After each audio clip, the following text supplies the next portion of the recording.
It's Fed Day, and I believe that the Fed is going to cut interest rates by 25 basis points. Right now, there is almost 100% chance of that. Going forward, there's an 87% chance of a December cut.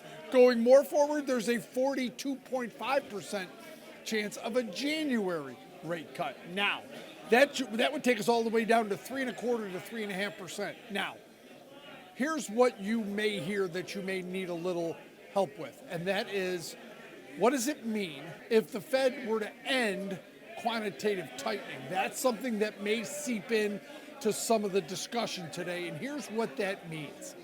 Quantitative tightening is basically allowing securities that the Fed owns to expire and not be replaced. Here, I'll give you the exact definition. It's a policy used to reduce the size of the Federal Reserve balance sheet, which contracts the money supply by letting government securities like Treasury bonds and mortgage-backed securities mature without being reinvested.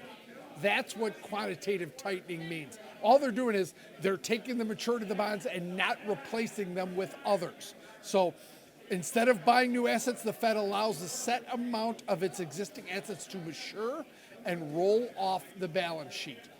That means that exactly what you think. Now, if they were to stop that, that means end quantitative tightening, which is what you may hear today.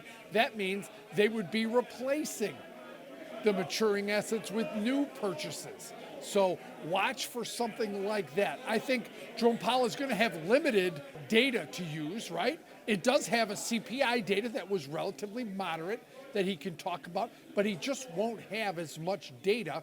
And I think he'll acknowledge that he doesn't have the data.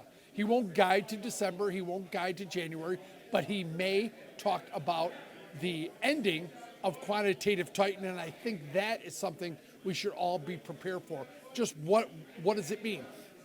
It means they're stopping the practice of allowing assets to mature and not be replaced. So that will be something the markets could react to, something you should watch for in Jerome Powell. And of course, how he leads us forward is also very important.